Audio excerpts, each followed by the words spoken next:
Good Tuesday morning, everybody. Chris Allen here on the Sam channel, Facebook, YouTube, Instagram, and X, all sponsored by Ace Hardware Marketplace. Good morning to you. We've got a little bit of rain already occurring this morning, as I told you would happen.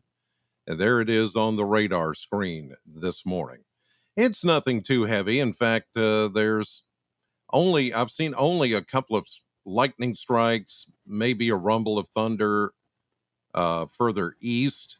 We've got a disturbance, a little boundary that's here just before the main cold front, which has stalled out just a little bit back to our west. But you can see the scattered showers this morning. There's some over the Cumberland Plateau. There's some up toward Louisville, and then even some around Bowling Green this morning. And then the main area, which is beginning to weaken a little bit, is back associated with the cold front to the west. So if you haven't received rain yet, you probably will at some point this morning or just before the afternoon. That front is going to come on through later on this evening, and that is going to be the front that has a lot of cooler air and a lot less humid air in tow.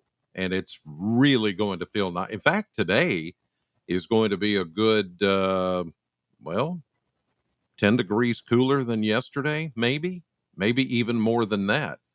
Yesterday's high officially was 87 at the Bowling Green Airport.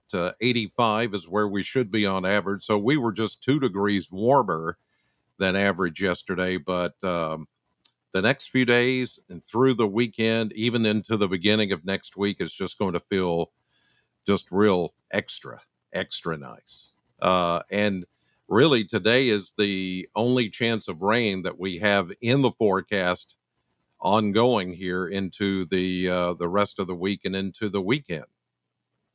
So things are looking pretty swell here, very fall like over the coming days. Let's check temperatures right now on this Tuesday morning at 10 after 7 as I record this podcast. And we are seeing temperatures in the 60s, low to mid 60s everywhere you look across the state. We've picked up a little bit of rain, but I haven't looked at this yet. So let's see if any of the mesonet sites have picked up anything. Yeah, look at there. Butler County, 14 hundredths of an inch of rain. Near Morgantown, there's Hart County. Look at that, 19 hundredths of an inch of rain so far. So, yeah, a few of you have picked up a little decent rainfall, a little drink of water. Let's see here. I see there's a third, no, 300ths of an inch up in Grayson County, 600ths in Hardin County, 700ths in LaRue County, Barron County, almost a tenth of an inch. Nothing measurable at the weather sites, the mesonet sites here in Bowling Green. Not yet, anyway. And this is since midnight, by the way. And it was after midnight before any of the rain got started. So there you go. Just curious. I think everything will be on the order of a tenth of an inch to about a quarter of an inch.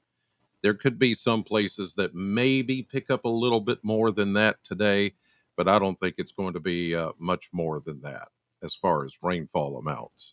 Okay, let's look at the model blender, the 10-day model blender for temperatures. And you can see that we're going to stay in the very pleasant mid 70s all the way through the rest of the week. Saturday, we may come close to 80, but that's not a given. We stay in the upper 70s to near 80. And then next week is starting to trend a tad warmer, but even that is still below average, low 80s.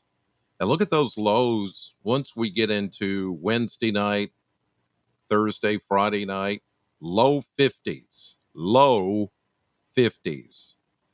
for low temperatures. That is going to feel extraordinary.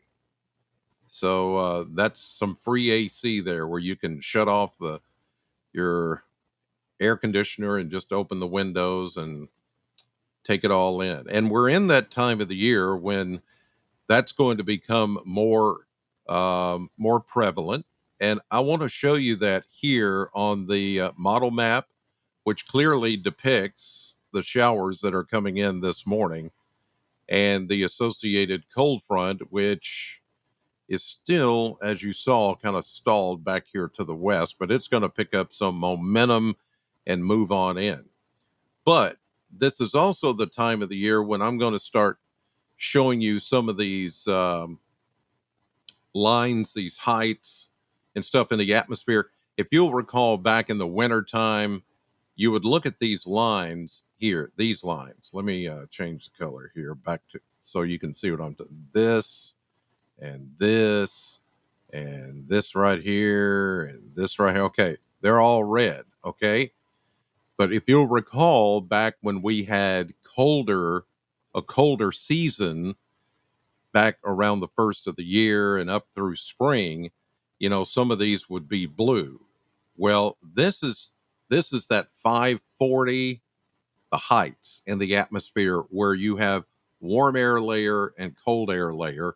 Anything below 540 is considered cold. This one here's 552, there's a 564, there's a 570. Well, okay. So everything is warm. But we're getting into that time of the year when we're going to start to see some of these change to blue. How soon will the blue show up? Well, I'm going to keep an eye on that in the coming weeks. Just kind of throwing it out there for you weather nerds like me who kind of watch those things. That's when you see that and you see it coming south, those blue lines instead of red lines, that's when you know it's gonna get cold. Okay, so here we go. Here's our shower activity this morning. No big deal. These are just going to pass on through. I don't think we're going to see a whole lot, as I mentioned, in the way of rain. Um, you can see everything still red lines here. There's some cold air further north, but not far enough south. Not yet. Okay. Here we go into tonight and tomorrow, and then on into Thursday. We're looking really good here. And it is going to be a cooler flow, I can tell you that, around that high pressure. Excuse me. Actually, I should draw it like this because the winds around the center of high pressure go clockwise. Okay. So it will be warmer here back west out in the plains, but cooler for us. And that's the pattern that we're going to look at for the coming days. Okay. Several days to come, as a matter of fact. It's not going to get too warm. It's not going to get muggy at all. At all. I mean, it may warm up just like I said, around 80 or get close to 80, maybe even low 80s, but it's not going to get muggy anytime soon. After today, any kind of muggy weather is pretty much done. All right, here's a look at the surface map over the next 7 days. There's our frontal boundary that is coming through with the shower activity. And again, not a lot of rain, a tenth of an inch, a quarter of an inch at best. With this, it's just not going to be, a very measurable rainfall. Here we are, 7 o'clock tonight. The front slides on through. There may be a little fog tonight as skies begin to clear, but not much. Here we are into Wednesday, sunny. Thursday, sunny. It's just going to be extra nice. After we get rid of the clouds and the shower activity today, there's not going to be a whole lot of variance and a whole lot of change coming to our forecast after that. It's just going to be very enjoyable. You'll be able to get outside, you can breathe, you can take it all in, and fall is finally here. Technically, we still have what, 11, 10 days to go or something like that, but still, weather wise, it's here. No more summer like weather that we're going to have between now and the first day of fall, which is on the 23rd. All right, that'll do it this morning for the podcast. Thank you for joining me. I'm on the radio right now. If you're listening, here at 7:18. I'm on the radio right now at Sam. I do that from here. I do all this stuff now from here, except for the TV part, which is on News 40, WNKY, tonight at 5, 6, and 10. I'll see you then. Have a great day. Thanks for watching, and God bless you.